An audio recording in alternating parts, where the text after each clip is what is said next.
अस्सलाम वालेकुम, मैं हूं शाहजेब खानजादा। पंजाब एक बहरानी कैफियत की तरफ बढ़ रहा है। जो मसला है वो अपनी जगह बरकरार है। इस वक्त पंजाब का सबसे बड़ा मसला गवर्नेंस बना हुआ है। तर्जुमानी का या ब्यूरोक्रेसी का मसला नहीं है। कारकर्दगी ठीक नहीं होगी तो तर्जुमान तब्दील करने से भी कुछ नहीं होगा। कारकर्दगी ठीक नहीं होगी तो सरकारी अफसरान तब्दील करने से भी कोई फर्क नहीं पड़ेगा। मगर कारकर्दगी पर तवज्जो कम दी जा रही है, तर्जुमान बदले जा रहे हैं, ब्यूरोक्रेसी में तब्दीलियां लाई जा रही हैं। और आज पंजाब हुकूमत में बड़ी तब्दीलियां की गई। तहरीक इंसाफ के रुकने पंजाब असेंबली मलिक असद खोकर को काबीना में शामिल किया गया है। इसके अलावा वजीर आजम इमरान खान के करीबी साथी ओन चौधरी को वजीर आला पंजाब के मुशीर की हैसियत से हटा दिया गया है। उनकी जगह आसिफ महमूद को मुशीर बना दिया गया। मगर सबसे बड़ी और अहम तब्दीली वजीर आला पंजाब के तर्जुमान शहबाज गिल की थी, जिन्होंने आज इस्तीफा दे दिया। वजीर आला पंजाब ने उन्हें हटाने की हिदायत की, मगर शहबाज गिल ने उससे पहले ही इस्तीफा दे दिया। यह खबरें आई। शहबाज गिल तो इस्तीफे से कुछ देर पहले वो ट्विटर पर फाल थे, बहैसियत तर्जुमान ट्वीट्स कर रहे थे। बल्कि बुध को जब उस्मान बुज़दार की कारकर्दगी पर तनकीद हो रही थी तो उन्होंने पार्टी के बाहर ही नहीं, पार्टी के अंदर के लोगों को भी कहा कि अगर किसी को उस्मान बुज़दार पसंद नहीं है तो वो पार्टी छोड़ दे। यहाँ पर मैं एक प्राइम मिनिस्टर साहब का और मैसेज भी देना चाहता हूँ। उन्होंने बड़े खुले लफ्ज़ों में आपको ये मैसेज दिया है कि ये नज़रिया इमरान खान साहब का था, पीटीआई का, वोट उनको पड़ा है। उस्मान बुज़दार साहब को चीफ मिनिस्टर बनाने का फ़ैसला उन्होंने किया है। अगर किसी को पसंद नहीं, पीटीआई छोड़ दें। कैप्टन ने एक बंदे को गोलकीपर खड़ा किया है, काम कीजिए। अच्छा नहीं लग रहा, छोड़ दीजिए। उस्मान बुज़दार साहब के आपको बाल अच्छे नहीं लगते, मैं कुछ नहीं कर सकता। शक्ल अच्छी नहीं लगती, मैं कुछ नहीं कर सकता। उनका बोलने का लहजा अच्छा नहीं लगता, मैं कुछ नहीं कर सकता। और आप भी कुछ नहीं कर सकते, क्योंकि प्राइम मिनिस्टर ने उनको 5 साल के लिए चीफ मिनिस्टर कहा है। ये वजीर आजम का पैगाम कहकर कह रहे थे कि वजीर आजम का पैगाम देना चाहता हूँ, यानी वजीर आजम की बात कर रहे थे और आज हटा दिए गए हैं। क्या वजह बनी? आज उन्होंने खुद उस्मान बुज़दार की तर्जुमानी छोड़ दी। इस्तीफे के बाद शहबाज गिल ने ट्वीट की कि मेरे इस्तीफे की वजूहात के बारे में तरह तरह की चहमगोइयाँ और प्रोपेगेंडा जारी है। दोस्तों से गुजारिश है कि अफवाहों पर ध्यान न दें। मैंने अपनी पार्टी और लीडरशिप के खिलाफ कोई बयान नहीं दिया। मैं पहले भी अपनी लीडर और पार्टी डिसिप्लिन का पाबंद था, अब भी हूँ। ये पंजाब में तब्दीलियाँ हो रही हैं। उस्मान बुज़दार के हवाले से, उनकी कारकर्दगी के हवाले से मुसलसल तनकीद होती है। उनके साथ वज़ीर आज़म इमरान खान खड़े हैं, मगर किसी और के साथ उस तरह नहीं खड़े हैं। हमारे साथ इरशाद भट्टी साहब मौजूद हैं। भट्टी साहब बहुत शुक्रिया। भट्टी साहब, ये क्या अंदर की बात हुई? इतनी भरपूर तर्जुमानी, दूसरों को कह रहे थे उस्मान बुज़दार नहीं पसंद तो पार्टी छोड़ दें, और अब खुद हुकूमत छोड़ दी और वज़ीर आज़म की तर्जुमानी करते हुए बता रहे थे ये सारी बातें। क्या हुआ है? मसला ये हुआ था कि पहली जो शहबाज गिल साहब की प्रॉब्लम है वो ये है कि वो इमरान खान साहब के व्हाट्सएप ग्रुप में शामिल थे। इमरान खान साहब से डायरेक्ट मशवरे लेते थे। वो इन सारों को कन्वे करते रहते थे पंजाब में वक्तन फ़वक्तन कि मेरा लीडर इमरान खान है, मैं उनके साथ हूँ। ये चीज़ें, ये पंजाब का एक कल्चर है। इस वक्त जो बुज़दार, एहसन जमील गुज्जर और साथ है चौधरी सरवर, चौधरी परवेज़ इलाही साहब और ये जो सारे हैं, इनको ज़ाहिर है किसको पसंद है कि एक स्पोक्समैन है और उसको वो इमरान खान से इवन इमरान खान जब अमेरिका थे तो उन्होंने 2-3 उनसे व्हाट्सएप से गाइडलाइन लेकर और फिर बीपर पे जाना। फिर शहबाज गिल अच्छा बोलता था, बुज़दार साहब बोल ही नहीं पाते थे, तो ये भी एक प्रॉब्लम था, ये भी एक जेलसी थी। फिर उसके बाद हुआ ये कि शहबाज गिल बोलने लगा कि आप तकर्रियाँ गलत कर रहे हैं, आप पोस्टिंग ट्रांसफ़र्स गलत कर रहे हैं, आपका ख़ानदान इन्वॉल्व हो रहा है पोस्टिंग ट्रांसफ़र्स में, बुज़दार फैमिली वही काम कर रही है जो हाउस ऑफ शरीफ करती थी, करप्शन हो रही है, बंदे एक हफ्ते में एक सीट से कई के बंदे। एसी मॉडल टाउन जो था वो 5 दिनों में 5 के पता नहीं 12 दिनों में 5 मरतबा बदला, 12 दिनों में एक ही जगह सेक्रेटरी 5 मरतबा बदले। तो फिर वो परफॉर्मेंस कोई नहीं है, ये बोलने लग गए, ये उनको बुरा लगने लग गया था। फिर उन्होंने आहिस्ता आहिस्ता किया कि शहबाज गिल साहब को उन्होंने कहा, समझाना शुरू किया कि बेहतर करें, ये करें। फिर शहबाज गिल साहब ने इमरान खान साहब को कन्वे करना शुरू कर दिया दूसरे मरहले पे कि पंजाब में तो ही कुछ नहीं रहा, पंजाब में तो ये है, पंजाब में इतनी करप्शन, पंजाब में इतने, हम तब्दीली के लिए आए थे, हम इनकलाब के लिए आए थे, ये चीज़ें हो गई, ये ग्रुप बंदी, ये धड़ेबंदी। जिस पर इस तरह जो एक राहिल सिद्दीकी थे प्रिंसिपल सेक्रेटरी टू बुज़दार साहब, वो भी इमरान खान साहब के लाए हुए थे, इमरान खान साहब को पेपर्स वगैरह भेजते थे। बुज़दार साहब ने पहले उनको चेंज किया, उनको चेंज करने के बाद शहबाज गिल साहब के दाखिले पर पाबंदी लगा दी कि सीएम हाउस में नहीं आ सकते, और उनकी मीटिंग्स में आने पर पाबंदी लगा दी। फिर एक वाइट पेपर तैयार किया शहबाज गिल साहब ने, और इमरान खान साहब से उन्होंने 1-to-1 एक मीटिंग की, और उन्होंने कहा कि ये हाल हो रहा है, कुछ हो रहा है। तो इमरान खान साहब ने उनको कहा कि आजिज़ आदमी, ईमानदार आदमी, पार्टी के अंदर से साजिशें हो रही हैं, तो तुम ज़रा पार्टी वालों को थोड़ा सा कन्वे करो। अभी हमने लेकर चलना है इनको, ये पंजाब में चलना, मैं किसको लाऊं, किसको करूं, क्या करूं, वो सारा बात। तो शहबाज गिल साहब ने इमरान खान साहब के कहने पे एक प्रेस कॉन्फ्रेंस की, जिसमें उन्होंने कहा कि जिसको शक्ल पसंद नहीं है वो पार्टी छोड़ दे। अब सिचुएशन ये सुनी जा रही है कि शहबाज गिल इसने इस्तीफ़ा नहीं दिया, शहबाज गिल को निकाला गया है। ये भी एक सुनी जा रही है, पार्टी में किया जा रहा है कि बताया जा रहा है कि ये कन्वे करें कि शहबाज गिल को निकाला गया है। दूसरा एक सुना जा रहा है कि इमरान खान साहब ने नापसंदीदगी का इज़हार फरमाया है कि उनको ये लहजा पसंद नहीं आया कि जिसने बुज़दार जिसको पसंद नहीं वो पार्टी छोड़ जाए। यानी इमरान खान साहब के कहने पे ही प्रेस कॉन्फ्रेंस की, और वो उनको पसंद नहीं आया। इस पर भी है कि वो नाराज़गी का इज़हार किया गया है, और अब पार्टी में भी उनकी मुखालफत, और वो सारा हो गया। लेकिन बात बेसिकली ये ओन चौधरी का जाना, इनका जाना, बाकी धड़ेबंदी, ये गवर्नेंस, ये बिगनिंग टू द एंड है, ये ध्यान में रखिएगा। मगर ये बताइए कि अगर ये वज़ीर आज़म इमरान खान के इतना करीब थे, और इतना करीब थे कि वज़ीर आज़म इमरान खान को यह बताते थे कि वज़ीर आला उस्मान बुज़दार की कारकर्दगी अच्छी नहीं है, मगर वज़ीर आज़म इमरान खान के कहने पर कौम को यह बताते थे कि नहीं उस्मान बुज़दार की कारकर्दगी बहुत ज़्यादा बेहतरीन है, तो फिर उस्मान बुज़दार सर्वाइव कर गए और ये नहीं सर्वाइव कर सके, ये क्या हुआ? एक तो इमरान खान साहब का बहुत जो प्लस पॉइंट है, मैं अक्सर आज भी कहता हूं कि साफ़ नीयत आदमी है, खुद करप्ट नहीं है, और वाकई ईमानदारी से कुछ करना चाहता है। लेकिन दूसरा इमरान खान साहब का जो माइनस पॉइंट है वो ये है कि जो पहले कान में डाल दे वो बात वो होती है, और वो इस सियासत को समझते नहीं हैं। और फिर बुज़दार के हवाले से वो है कि मंसूर अख्तर है, बड़ा अच्छा कवर ड्राइव खेलता है, ये चल जाएगा, ये आगे परफॉर्म करेगा। लेकिन मंसूर अख्तर भी नहीं चला और बुज़दार भी नहीं चल रहा। आप यकीन करें शाहज़ेब खानज़ादा साहब, मैं तो पंजाब का हूँ, मेरी राय बायस्ड हो सकती है, लेकिन मैंने इस तब्दीली के ख्वाब देखे हुए हैं, इसलिए मुझे ज़्यादा दुख होता है, वरना कोई फीलिंग नहीं। आप लाहौर में गलियों मोहल्लों में निकल जाएं, पंजाब के 10 बड़े शहरों में चले जाएं, आप कराची तो बहुत गंदा हो गया, लेकिन उनमें भी कमी नहीं है। जो खड्डा है वो खड्डा बढ़ता जा रहा है, जो सड़क ख़राब है वो सड़क ख़राब होती है, जहाँ दरख्त गिरा पड़ा है वहाँ दरख्त गिरा पड़ा है। ब्यूरोक्रेसी हंसती है, वज़ीर रो रहे हैं, सर पीट रहे हैं अपने पंजाब में, ग्रुप 6 हुकूमतें चल रही हैं। हर मरतबा वो इमरान खान जो कश्मीर का मुहाज पे कश्मीर का मसला लड़ रहा है, जो ट्रंप से बातें कर रहा है, जो मोदी को हिटलर कह रहा है, वो रोज़ जाके तो सीवरेज सिस्टम की मीटिंग्स भी करते हैं हर हफ्ते जाके, और उधर जाके लाहौर की उनको सिखाते हैं। उसकी वजह यह है कि ये वो खिलाड़ी। फिर आप बुज़दार साहब की मंशूर से कोई, पीटीआई के मंशूर से कोई ताल्लुक कोई नहीं, जद्दोजहद से कोई ताल्लुक कोई नहीं, कोई इमरान खान का कोई तब्दीली से ताल्लुक कोई नहीं। ये अगली मरतबा आप देख लीजिएगा, अगर हालात बदल गए तो ये मुस्लिम लीग नून की टिकट पर इलेक्शन लड़ेंगे।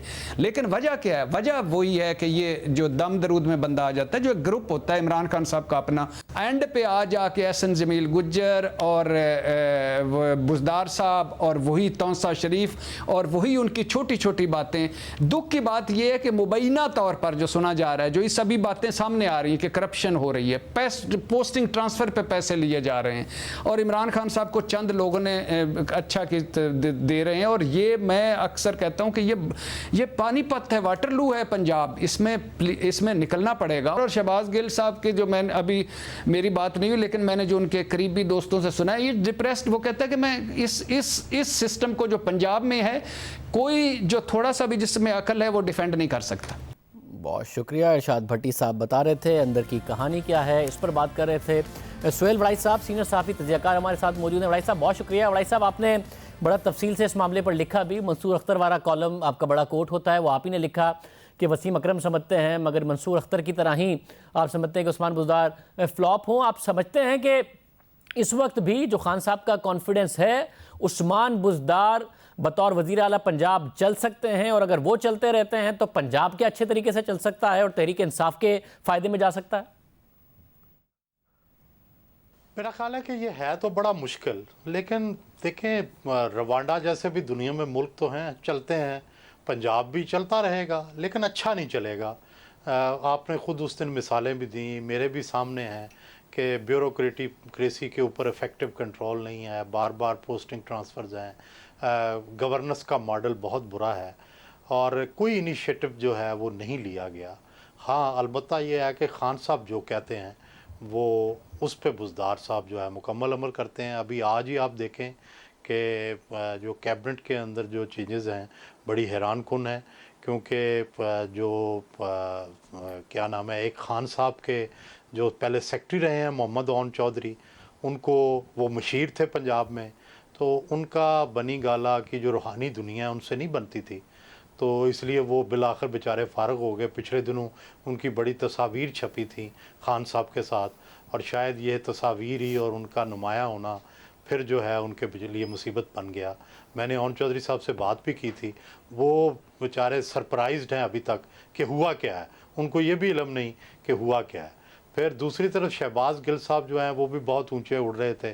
कल तक तो वो कह रहे थे कि जिसने पीटीआई में रहना है उसको बुज़दार को मानना होगा, आज वो रिज़ाइन कर गए हैं और ख़बरें ये हैं कि कोई पोस्टिंग ट्रांसफ़र इस पर इख्तलाफ हुआ है, क्योंकि वो भी शहबाज गिल साहब भी समझते थे कि मेरा भी हिस्सा है पंजाब गवर्नमेंट में, तो वो भी रिज़ाइन कर गए हैं।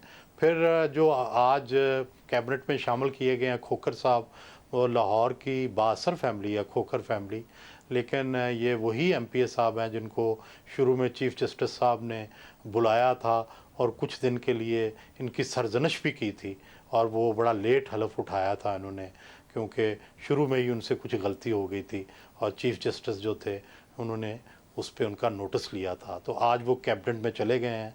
तो बुनियादी बात यही है कि सब कुछ डेनमार्क की स्टेट में सब कुछ ठीक नहीं है, और ये सारी जो तब्दीलियाँ ये बता रही हैं कि बावजूद सब कुछ करने के फिर भी तब्दीली तो आके रहेगी। हाँ, कब आएगी, देर हो जाएगी।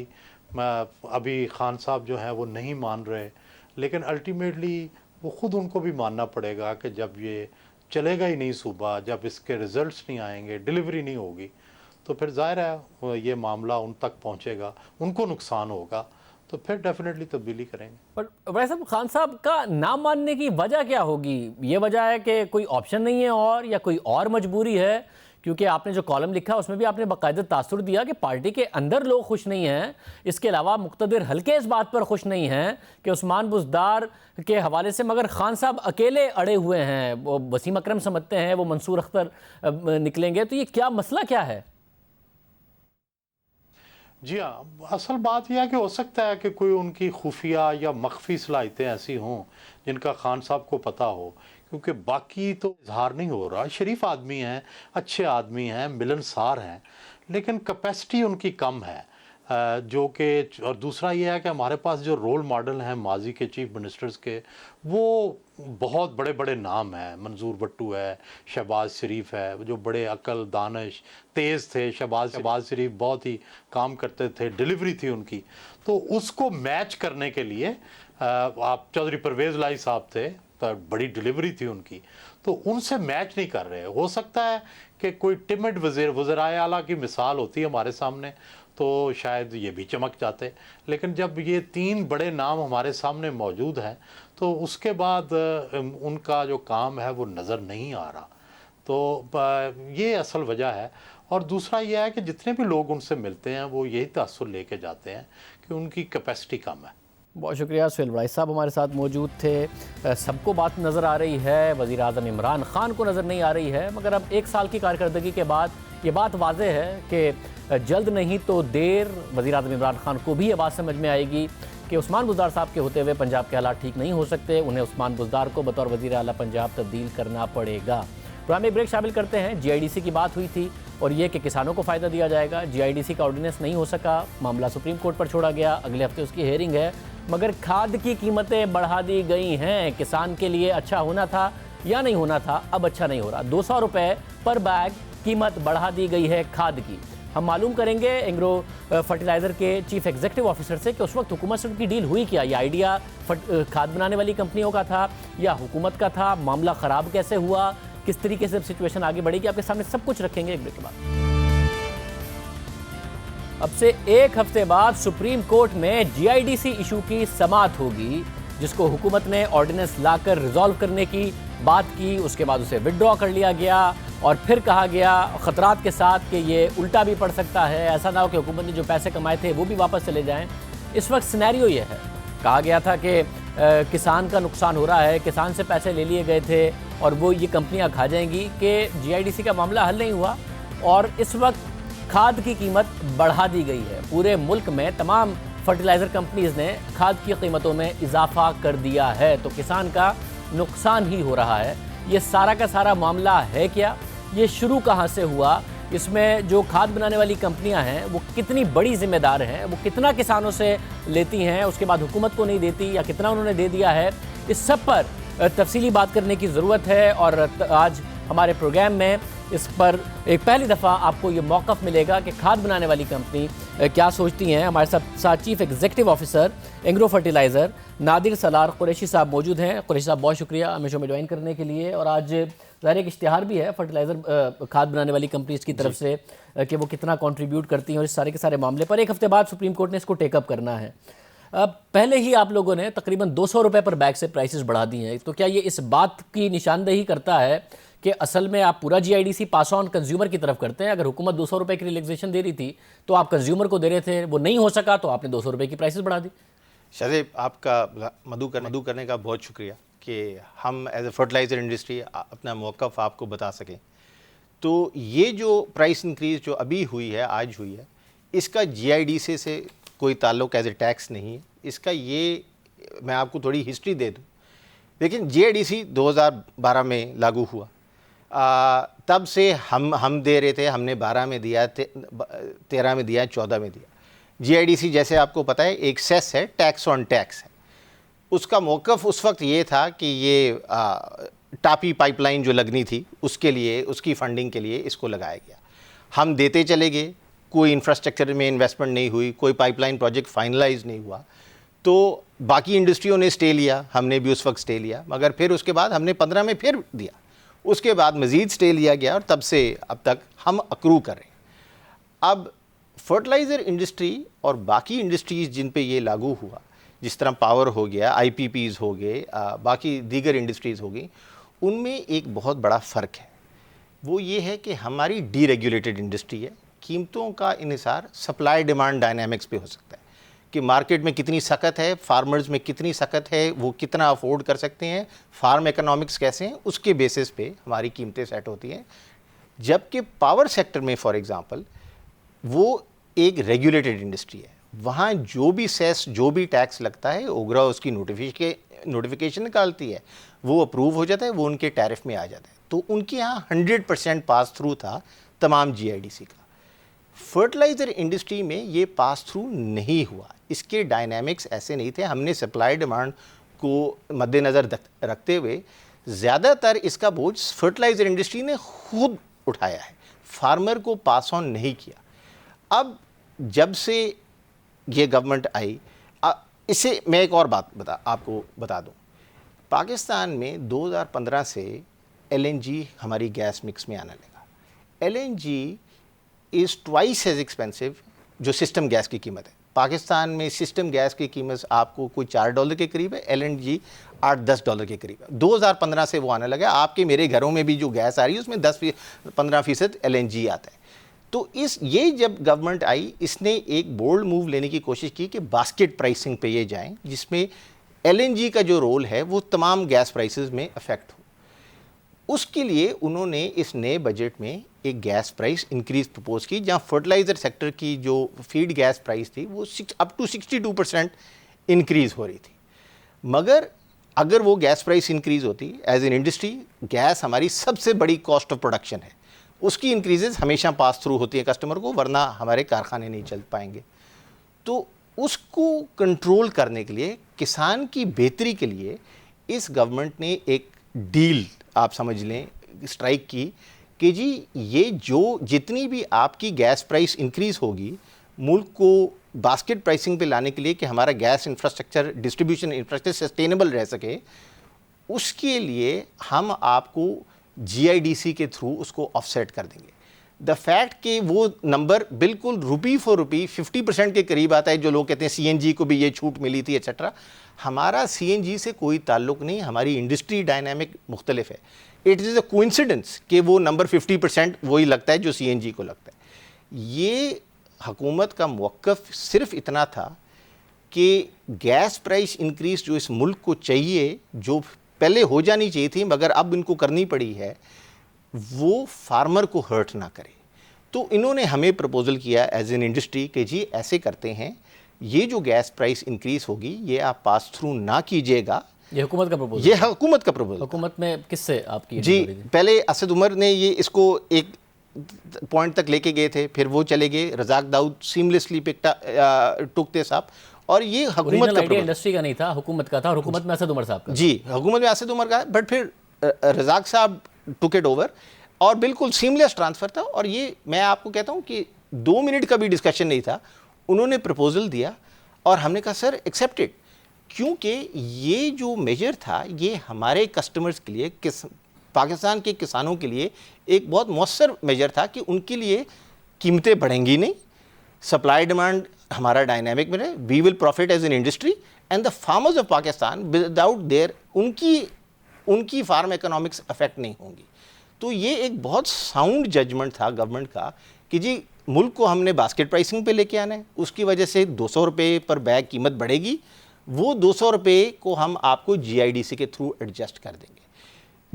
ये जो मेजर्स थे, ये जो ऑर्डिनेंस था, ये किसान के लिए बेहतर था, इंडस्ट्री के लिए बेहतर था क्योंकि सप्लाई डिमांड इकोनॉमिक्स है, और गवर्नमेंट के लिए बेहतर इसलिए था क्योंकि एक जो 8 साल से इनके केसेस चल रहे थे, 40 बिलियन का उनका एक रिसीवेबल था, उसका उनको हर साल वो 80 बिलियन का जो था वो उसका 50% 40 बिलियन को इस साल मिलता और हर साल मिलता। सो कांस्टेंट रेवेन्यू स्ट्रीम भी मिलती, सप्लाई डिमांड इकोनॉमिक्स जो हमारी जो ज़रई इकोनॉमी है which is 19% of GDP, 40% of employment, उस पर कोई इम्पैक्ट ना आता और किसान की इसलिए बेहतरी होती। तो ये बहुत एक, मगर देखिए असद उमर साहब का ओरिजिनल आइडिया था और आप ये कह रहे हैं कि आप ज़्यादातर अपने ऊपर लेते हैं, किसान के ऊपर आपने GIDC ज़्यादा पास ऑन नहीं किया। मैं उस पर भी आता हूँ कि कितना पास ऑन किया, मगर असद उमर साहब ने ही पार्लियामेंट में तकरीर करके कहा, और वो आपकी एंग्रो से ही वाबस्ता है, उन्हें अच्छी तरीके से चीज़ें पता हैं कि ये 400 रुपये की कमी आनी चाहिए। तो उन्होंने इम्प्लाई किया कि आप 400 रुपये GIDC पूरा का पूरा पास ऑन फार्मर की तरफ कर देते हैं, इसलिए इसकी कीमत कम की जा रही है। उन्होंने ये नहीं कहा कि कीमत ना बढ़े, अगर वो आपके साथ थे उन्होंने कहा था कीमत बढ़ाना मत, हम GIDC कम कर देंगे। उन्होंने तो उल्टा पार्लियामेंट में तकरीर करके कहा कि कीमत कम होनी चाहिए। जी असद क्या सोच रहे थे जब वो ये कह रहे थे, मैं I can not speak for him, मगर मैं आपको एक बात बता दूँ, आप बिल्कुल ठीक कह रहे हैं, उनको ये नंबर्स का पता है। एक फ़र्क है कि हम, क्योंकि जबकि हम ये पास ऑन नहीं कर रहे थे बट स्टे लिया हुआ था, तो हम इसको अक्रू कर रहे थे, क्योंकि फर्टिलाइज़र इंडस्ट्री पाकिस्तान की सबसे, आई वुड लाइक टू से, रिस्पॉन्सिबल इंडस्ट्री है। सबसे ज़्यादा GIDC भी हमने दिया है, और हम वाहिद इंडस्ट्री हैं पाकिस्तान में जिसकी प्रॉफिटेबिलिटी और टैक्सेबल, और जो हम टैक्सेस में देते हैं ऑलमोस्ट इक्वल है। 97% of net income is paid in various taxes to the government of Pakistan. तो हम एक बहुत रिस्पॉन्सिबल रिपोर्टिंग स्टैंडर्ड से इसको अक्रू कर रहे थे। असद कील में ये बात ज़रूर थी कि हम अक्रू कर रहे थे, मगर ये हम पैसे फार्मर से नहीं ले रहे थे, वो हम अपनी PNL पे हिट लेके ले रहे थे, क्योंकि कल को अगर 3% तो जी हमने, अगर आपको मैं numbers, I walk you through the numbers, हमने 70% ये खुद एब्जॉर्ब किया है। मैक्सिमम जो ये पास थ्रू हुआ है वो सिर्फ 30% के करीब। इसको डिटरमिन कैसे करें, क्योंकि हुकूमत ने फोरेंसिक एनालिसिस का भी किया। मैंने आपकी पिछले 6-7 साल की, जब से GIDC आया, सारी स्टेटमेंट्स जाके देखी हैं, आपकी भी देखी हैं, FFC की भी, FFBL की, फातिमा, मिला नहीं कहीं कि मैं ये डिटरमिन कर सकूं कि GIDC का ये कंपोनेंट आपने फार्मर को ट्रांसफर कर दिया, किसान को, और इतना अपने ऊपर ले लिया, समझ है नहीं कहीं पे भी। तो किस तरह डिटरमिन करें? इसकी बात करते हैं। देखिए जी 2011 में यूरिया के बैग की प्राइस 1580 रुपये थी, ठीक है जी। उसके बाद GIDC का जो इम्पैक्ट GST के साथ जो आया वो 400 रुपये आया। उसके बाद उन्होंने कुछ टैक्सेस कम किए, जो 16% से 2%, उससे 191 रुपये कीमत कम हुई। फिर प्राइस इंक्रीजेज, जो इन्फ्लेशन, जो जनरल इन्फ्लेशन है वो कोई 148 रुपीज़ पर बैग आई। और फिर gas cost, pure gas inflation, जो मैंने आपसे अर्ज़ किया था हमारी सबसे लार्जेस्ट प्रोडक्शन कॉस्ट है, वो कोई 378 रुपीज़ आई। तो 1580 से अगर ये मैं नंबर सारे ऐड करूं और वो 191 सब्ट्रैक्ट करूं, तो आज यूरिया की कीमत 2320 रुपये पर बैग होनी चाहिए। अब भी ये लेटेस्ट प्राइस को पास थ्रू करने के बावजूद 2040 है। इंटरनेशनल प्राइस कोई 3000 पर बैग के करीब है। तो आज भी हम कोई 800 रुपये पर बैग इंटरनेशनल प्राइस से कम है। पाकिस्तान की फर्टिलाइज़र इंडस्ट्री ने हमेशा हमारे फार्मर्स को सपोर्ट किया है। कहा जाता है कि जी हमें ये जो गैसेस दी जाती है, आपको गैस सस्ती मिलती है, तो आपने जो सपोर्ट किया है, आप एक अच्छी प्रॉफिट कमाने वाली और अच्छे मार्जिन्स के साथ ऑपरेट करने वाले, आपका टेक्सटाइल इंडस्ट्री के मार्जिन डबल डिजिट में भी नहीं है, सीमेंट इंडस्ट्री के मार्जिन की एवरेज 18-19% है, आप 15-16% के मार्जिन पर ऑपरेट करने वाली अच्छी सॉलिड इंडस्ट्री है। तो ये जो फार्मर के लिए हमने बहुत कर दिया नहीं है, आपको सस्ती गैस मिलती नहीं, और उसका रफली फर्क भी तकरीबन 800 रुपए पर बैग ही पड़ता है शाज़ेब इंटरनेशनल से, तो लोकल दूसरे सेक्टर्स के मुकाबले में। तो ऐसा नहीं है कि आप कोई बहुत सोशल रिस्पॉन्सिबिलिटी और फार्मर का फायदा कर रहे हैं, आपको सस्ती गैस मिलती है। देखिए Shazeb, as a company that is responsible to our shareholders, ये तो हमारा काम है। मगर आपको ज़रा मैं कुछ और फैक्ट्स दे दूँ।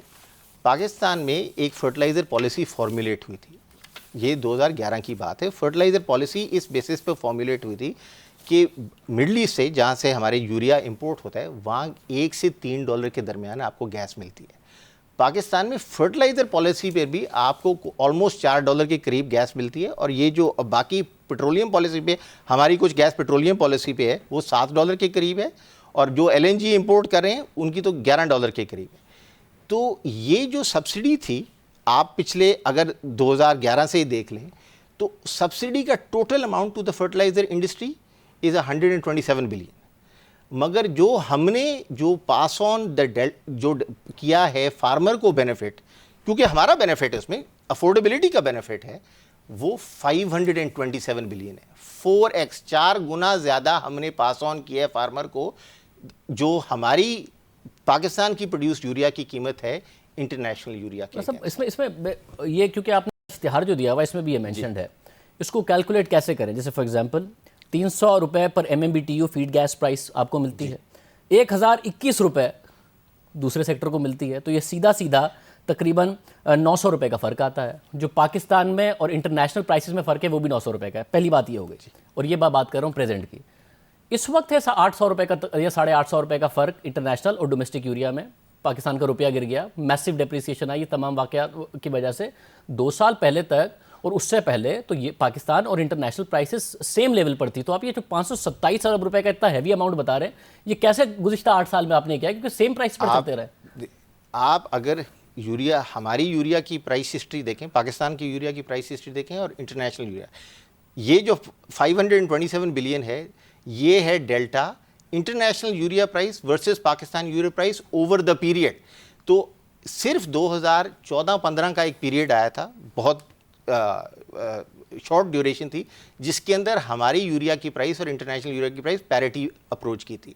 उससे पहले का पीरियड ले लें, उसके बाद का पीरियड 20 to 25% डिस्काउंट है local urea pricing versus international urea pricing. ये कंसिस्टेंट रहा है और ये गवर्नमेंट की फर्टिलाइजर पॉलिसी का बेनिफिट। 900 रुपए का आपको डिस्काउंट मिलता है गैस पर, 800-850 रुपए का फर्क है इंटरनेशनल से, तो आपको अपने इनपुट पे वो डिस्काउंट मिल जाता है। ऐसा नहीं है कि आप अपनी जेब से बहुत बड़ा कोई कंट्रीब्यूशन कर रहे हैं इंटरनेशनल से फर्क। नहीं, हमने कभी ये मौकफ नहीं किया कि जी हम अपनी जेब से करें। मगर आप ये देखें कि बाकी मुल्कों में जहाँ से गैस आ रही, जहाँ से यूरिया इंपोर्ट होता है, इस साल भी सरकार ने 2 लाख टन इंपोर्ट किया है, वो जब हम इंपोर्ट करते हैं वो उसके लिए पहले डॉलर्स बाहर जाते हैं, फिर आप उसको लोकल प्राइस मार्केट में बेचने के लिए आपको उसको 20-25% सब्सिडी देनी पड़ती है। तो हमारी इंडस्ट्री ने कंसिस्टेंटली 20 to 25% लोकल यूरिया को कम बेचा है। अब आप कह रहे हैं ये गैस की एडवांटेज है। सर देखें, मिडल ईस्ट में जहाँ से इंपोर्ट होती है ज़्यादातर हमारी प्रोडक्ट, गैस ज़्यादा से सस्ती है, प्लांट्स हमारे सारे इंटरनेशनल हैं, तो रह गया एक लेबर कंपोनेंट और रिटर्न ऑन इक्विटी। तो हमारी कंपनीज, जो पाकिस्तान की कंपनीज का रिटर्न ऑन एसेट्स है वो 10% है। आप अगर हमें टेक्सटाइल और ऑटोमोटिव से कंपेयर करें थे तो we have one of the lowest return on assets of any industry in Pakistan. Cement ले लें, ऑटोमोटिव ले लें, टेक्सटाइल ले लें, 10%।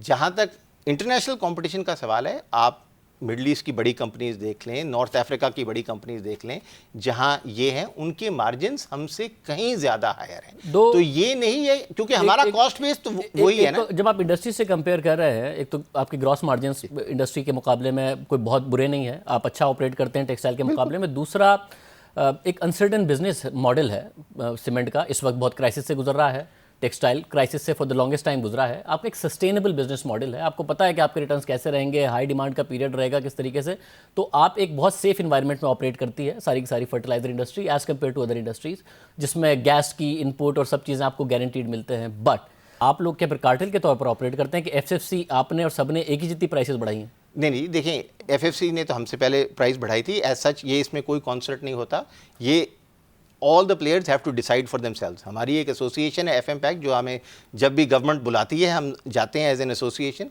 But all players decide for themselves.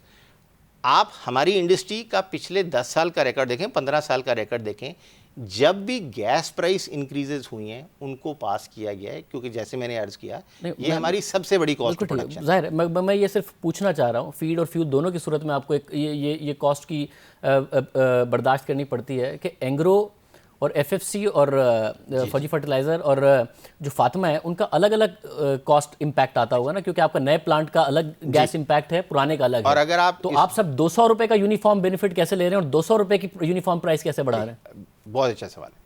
अगर आप ये देख लें, और जब मैंने आपसे अर्ज़ किया था कि हमने पास ऑन नहीं किया, तो हमारे पास कंसेशनरी गैस है, जो हमारे पास भी है, फातिमा के पास भी है, जो हमने एक कॉन्ट्रैक्ट बिड करके विन किया था, तो उसके लिए तो हमने आज तक कभी अक्रू भी नहीं की, ना हमने वो अक्रू की है, क्योंकि हमारा हमेशा मौक़िफ़ ये रहा है कि जी वो तो एक सॉवरेन गारंटीड प्राइस थी, जिसके ऊपर ना कोई सेस लग सकता है, ना कोई टैक्स लग सकता है। वो एक गारंटीड प्राइस है, गवर्नमेंट पाकिस्तान की गारंटीड प्राइस है for the duration of that contract. तो उस पर हमने कभी अक्रू नहीं किया, और उसका इससे कोई ताल्लुक नहीं। आप देखें, जब ये ऑर्डिनेंस आया था तो उस ऑर्डिनेंस में भी क्लैरिफिकेशन थी कि दिस न्यू प्लांट्स के लिए उन्होंने ज़ीरो रखा था इसको, क्योंकि ये तो हमारा हमेशा से मौक़िफ़ गवर्नमेंट पाकिस्तान के साथ रहा है, जब से जीआईडी से आया और कोई और भी टैक्सेस आए, कि जी जो कंसेशनरी गैस है उस पर कोई ये चार्ज नहीं हो सकता, तो उस पर कोई अक्रूवल नहीं होता, और ये इस ऑर्डिनेंस ने भी क्लैरिफाई किया था। तो जी ये एक डायनामिक में फ़र्क ज़रूर है। तो प्राइस कैसे यूनिफॉर्म बढ़ रही है, मैं यही पूछ रहा हूँ ना, कि अगर आपको नए प्लांट के ऊपर गैस की कीमत 61% तो नहीं बढ़ी होगी ना? जी नहीं, फातिमा के लिए भी नहीं बढ़ी होगी ना? नहीं बढ़ी होगी। तो फिर आप 200 रुपये कीमत एक साथ कैसे बढ़ा रहे होंगे? आपका फ़र्क होना चाहिए, आप 150 रुपये बढ़ा दें, 140 रुपये बढ़ा दें, क्योंकि पुराने प्लांट पर आपको गैस की 61% की हिट आ रही होगी, नए पर नहीं आ रही होगी। एफएफसी को ओवरऑल 61% की हिट आ रही होगी क्योंकि उनका यूनिफॉर्म है, फातिमा को नहीं आ रही होगी। तो ये सब मिलके क्या एज अ कार्टेल आप लोग ऑपरेट कर रहे हैं? अगर आप इंडस्ट्री की हिस्ट्री देखें, एक ज़माना था कि जब एंग्रो ने पहले प्राइसेस बढ़ाई थी और फौजी ने हमें फॉलो किया था। कुछ वक्त कोई प्लेयर पहले प्राइस कम करता है, दूसरे उसको फॉलो करते हैं। ये इंडस्ट्री कंपैरेटिव इंडस्ट्री है, इसमें ये सीमेंट की तरह हमारे ऑपरेशंस नहीं है या किसी और इंडस्ट्री की तरह। तो ये कहना कि ये कार्टेलाइजेशन है, ये गलत होगा। ये ऐसे नहीं है। हर इंडस्ट्री देखती है कि जी सप्लाई डिमांड के बेसिस पे मेरे कस्टमर की क्या अफोर्डेबिलिटी है। अगर मेरा कंपटीशन की एक प्राइस है और वो कस्टमर की विलिंगनेस टू पे है, तो मैं भी उसी प्राइस पे मैच करूँगा। अगर कल को कोई प्लेयर बरक्स इसका व्यू लेता है तो they are at liberty to do it. हमारे पास कोई चॉइस नहीं, क्योंकि गैस प्राइस इंक्रीज हुई है। आप देखें यकमुश्त एकदम 62% फीड कॉस्ट इंक्रीज हुई है। मगर तो इसकी इकोनॉमिक्स को हमें किसी ना किसी तरह तो रिफ्लेक्ट करना है, वरना हमारे कारखाने चलना मुश्किल हो जाएगा। सही, प्राइसेस इंक्रीज हुई हैं, मगर आपने लास्ट ईयर में भी काफ़ी दफ़ा अपनी प्राइसेस में इजाफा किया है, तो उसके बावजूद आपको 61% का इजाफा करना पड़ रहा है। वो जो इजाफे की बात करें, अगर आप वो देख लें, वो जब क्यों हुए थे, 5 साल से हमारी इंडस्ट्री में कोई इन्फ्लेशन एडजस्टमेंट नहीं हुआ था। मगर स्पेयर पार्ट्स हम भी इंपोर्ट करते हैं, कॉस्ट हमारी भी इंक्रीज़ होती हैं, पेरोल कॉस्ट इंक्रीज़ होती है, किसी ना किसी वक्त तो वो रिफ्लेक्ट होने। तो वो एक इन्फ्लेशनरी एडजस्टमेंट थी जो उस वक्त रिफ्लेक्ट हुई गई थी, और वो बताया गया था कि इसकी क्या वजह है। मगर देखें, मगर आप ये कहेंगे कि जी उस वक्त क्यों की, किसी और वक्त की। जब सप्लाई डिमांड इकोनॉमिक्स, अगेन जब आप देखते हैं कि ज़रूरी इकोनॉमिक्स अच्छे हैं, जब फार्मर में ये सख्त है कि वो ये बर्दाश्त कर लेगा, तभी प्राइस इंक्रीज होती है। वरना इन द पास्ट आपने प्राइस डिक्रीजेस भी देखी। तो ये नहीं कि प्राइसेस सिर्फ एक डायरेक्शन में जाती हैं, प्राइस ऊपर भी गई हैं और प्राइसेस नीचे भी आई हैं। ये एक डीरेगुलेटेड इंडस्ट्री का फीचर है। ना आपने ज़ाहिर अक्रू कर लिया, और अगर आप केस जीत जाते हैं या फिर ये जो 50% का भी रिलैक्सेशन मिल रहा था, जो आपने 70% दिया, ज़ाहिर है वो आपके शेयर होल्डर का हक है कि उनको मिल जाए। अगर आप इसको अनफेयर समझते थे GIDC को, अगर आप केस जीत जाते हैं, तो 30% फार्मर से लिया, उसका क्या होगा? तो ये एक बहुत अच्छा सवाल है, क्योंकि आप ये बताएंगे अगर गवर्नमेंट ये केस जीत जाती है तो तब क्या होगा। क्योंकि अगर ये हमें GIDC सरकार को देना पड़ा, कोई इशू नहीं है, मगर आप ये बताएं जब अगर गवर्नमेंट हार गई तो इसका क्या मैकेनिज्म है। 285 बिलियन उन्होंने इंडस्ट्री को रिटर्न करना है, और फिर उसका क्या मैकेनिज्म होगा कि ये वापस किया जाए फार्मर्स को। क्योंकि आप जो पॉइंट कर रहे हैं बिल्कुल वैलिड पॉइंट है, वो पैसा हमारा तो नहीं है, हमने सरकार को दिया क्योंकि हमारे कुछ हद तक हमारे कस्टमर से आया था, but some part of that money has to be return to the end consumer. उसका मैकेनिज्म आज एग्जिस्ट नहीं करता। तो ये एक बहुत अच्छा सवाल आप रेज कर रहे हैं कि अगर सरकार ये केस जीत जाती है तो फिर क्या होगा, और अगर हार जाती है तो तब इन सम वेज एक उससे भी बड़ा प्रॉब्लम क्रिएट होगा। हार गए तो ये कैसे पास होगा। मगर जो आपको 50% की रिलैक्सेशन दे रहे थे वो, उसमें भी बहुत सारा बड़ा 30% तो आप ले चुके हैं।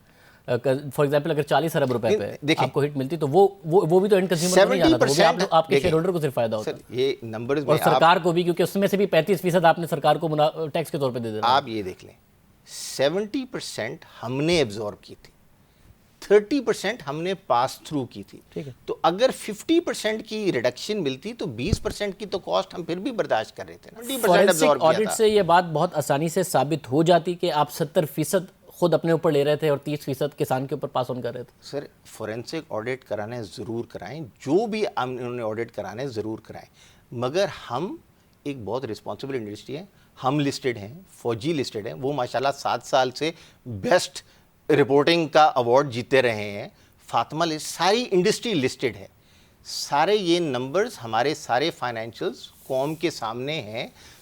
आप जैसे जर्नलिस्ट उनको स्टडी कर सकते हैं, कोई भी स्टडी कर सकते हैं। आप ज़ाहिर कहा कि ये जो लास्ट ईयर इजाफा हुआ वो करने की ज़रूरत इसलिए पड़ी कि हमारी कुछ कॉस्ट एस्केलेशन हो रही थी, बट प्रॉफिटेबिलिटी में तो एक कंसिस्टेंट राइज आपका भी है, FFC के सबको एक कंसिस्टेंट राइज आप लोगों को मिला है। तो अगर कॉस्ट बढ़ती जा रही थी, प्राइस में पास ऑन नहीं कर रहे थे, तो आपकी प्रॉफिटेबिलिटी कैसे बढ़ रही थी? नहीं, देखें, प्राइस हमारी प्रॉफिटेबिलिटी बढ़ी है 2 फैक्टर से।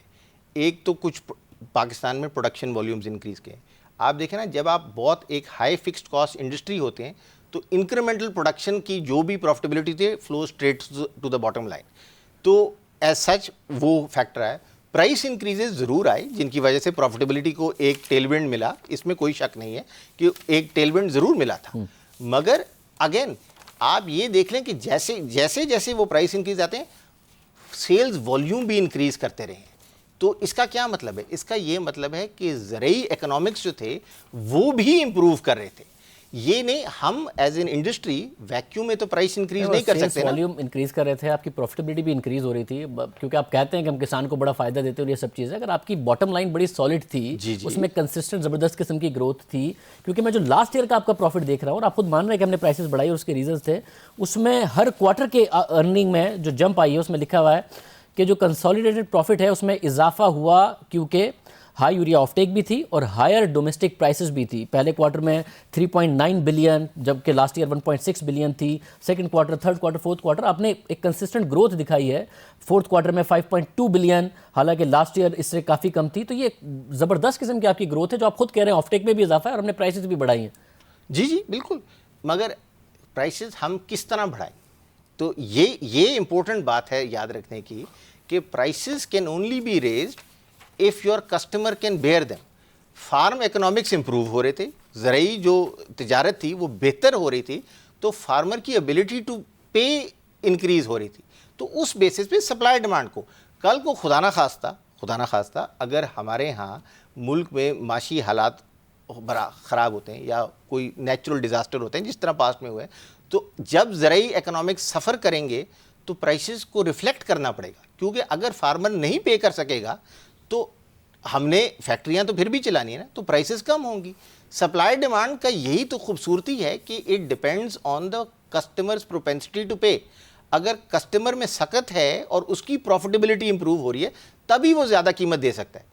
ये तो नहीं ना कि जी उसकी प्रॉफिटेबिलिटी कम हो रही थी और हम मुनाफा कमा रहे थे, ऐसे तो सप्लाई डिमांड में हो नहीं सकता। जिस दिन उसकी प्रॉफिटेबिलिटी इफेक्ट होगी, डिमांड कम होगी, हमारी प्रॉफिटेबिलिटी भी कम हो जाएगी। That is the nature of a supply demand industry versus regulated industries. ना ये सुप्रीम कोर्ट में ज़ाहिर है अब इसकी समाअत होनी है, ये अब अदालत ने फैसला करना है। हुकूमत ने जब ये ऑर्डिनेंस विड्रॉ किया है तो साथ में आवाम को डराया भी है कि भाई ऐसा ना हो कि जेब से ही देने पड़ जाएं जो हमने लिए हैं। आपकी हुकूमत से जब ये हो रहा था सारा मामला और फिर मीडिया पर आ गया तो बात हुई कि आप लोगों ने इसको मिस हैंडल कर दिया है, या क्या ये हुकूमत ने आपको कॉन्फिडेंस में लिया कि भाई नहीं अब हम इसको विड्रॉ करने जा रहे हैं? कुछ डिबेट हुआ है, कुछ नहीं हुआ, क्या हुआ? जी देखें, आप दौरानिया देख ले जब से ये ऑर्डिनेंस पास हुआ है और जब ये ऑर्डिनेंस विथड्रॉ हुआ है, 72 आवर्स के शायद दौरानिया है, तो इसमें तो कोई ऐसा चैनल्स ऑफ कम्युनिकेशन नहीं है। हमारी एज एन इंडस्ट्री जो ऑब्जर्वेशन ये थी कि एक दिन ये आफ्टर मंथ्स ऑफ डिस्कशन ये ऑर्डिनेंस पास हुआ, जो किसान के लिए भी बेहतर था, सरकार के लिए भी बेहतर था, इंडस्ट्री के लिए भी बेहतर था, तो मुल्क के लिए बेहतर था।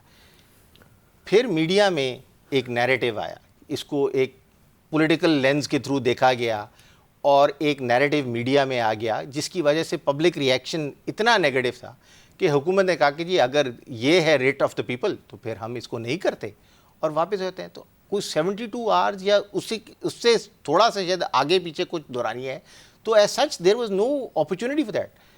गवर्नमेंट ने कोशिश की कम्युनिकेट करने की, मगर वो तब तक जो पब्लिक नैरेटिव था, वो इतना नेगेटिव सेंटिमेंट था, वो इतना नेगेटिव हो चुका था कि उन्होंने कहा कि जी अगर ये रेट ऑफ द पीपल है, ये तो एक पब्लिक रेफरेंडम टाइप हो गया, तो फिर हम कोर्ट पे चले जाते हैं। तो हम तो पहले ही कोर्ट्स में ये केस था, तो ठीक है जी। बहुत शुक्रिया, आपने इस हवाले से गुफ्तगू की। नाज़रीन, एंग्रो का मौक़िफ़ आपने सुना, फर्टिलाइज़र इंडस्ट्री का मौक़िफ़ आपके सामने आया। हुकूमत से ये मामला बहरहाल मिस हैंडल हुआ और मिस हैंडल होने के नतीजे में अब अदालत में है, जिसकी वजह से तलवार लटक रही है कि जो पैसे ले लिए हैं वही ना वापस देने पड़ जाएं। इसके अलावा जो सवाल उठ रहे थे, अपनी कोशिश की कि वो करें, उनके जवाब भी दिए गए। प्रोग्राम में ब्रेक शामिल करते हैं, मुझे पर बात करेंगे।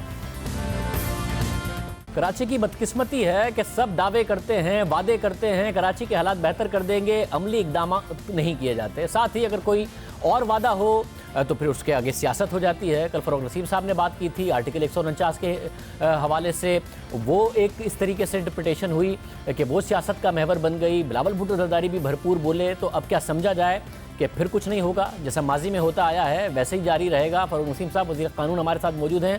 फ़रोग़ नसीम साहब, बहुत शुक्रिया। आपने आर्टिकल 149 की बात की, कमेटी की बात की, अब लग रहा है कि आप भी सारे बैकफुट पे चले गए। कराची के साथ जो होता आया है वही होगा और कुछ बात आगे नहीं बढ़ेगी, सियासत में मामला फिर दब जाएगा और कराची वैसे ही रहेगा। थैंक यू वेरी मच, आपका बहुत शुक्रिया शाजिब। लेकिन सबसे पहले इसकी क्लैरिटी थोड़ी सी हो जाए कि मैंने बात क्या की, और क्योंकि media fourth pillar of the state है, मेरे दिल के इतना करीब है, तो अगर मीडिया के बड़े बड़े अखबार एक हेडिंग लगा दें जो मैंने बात ही नहीं की हो और जिससे मैं गलत तासुर जाए, और जब मैं उन मीडिया के अखबारात से डायरेक्ट पूछूं कि जी मैंने आपसे बात तो की थी लेकिन जो आपने हेडलाइन लगाई है तो ये तो बात मैंने नहीं की, तो आगे से मुझे अगर जवाब मिले कि देखें ये तो मीडिया का स्पिन होता है, चाशनी देनी होती है, आप इसको क्लैरिफाई भी अभी नहीं करें, 3-4 दिन ऐसे चलने दें, बाद में कर दीजिएगा क्लैरिफाई, तो ये मुनासिब नहीं है। मैं आपको बताता हूँ, आपके सामने है मैंने क्या कहा और मैंने क्या नहीं कहा। जो मैंने नहीं कहा वो बड़ा ज़रूरी है। मैंने एक दफ़ा भी नहीं कहा कि कराची को सिंध से अलग होना चाहिए, एक दफ़ा नहीं कहा। मैंने एक दफ़ा भी ये नहीं कहा कि कराची को फेडरल गवर्नमेंट की किसी एडमिनिस्ट्रेटिव कंट्रोल में देना चाहिए। हेडलाइन लगा दी। बात कुछ है, बात क्या थी कि लोकल गवर्नमेंट को एम्पावर होना चाहिए। लोकल गवर्नमेंट एम्पावर होती है आर्टिकल 140A के तहत, और उसका जो एनेबलिंग एक प्रोविज़न नज़र आता है वो आर्टिकल 149(4) है। यानी 149(4) में फ़ेडरल गवर्नमेंट डायरेक्शंस दे सकती है।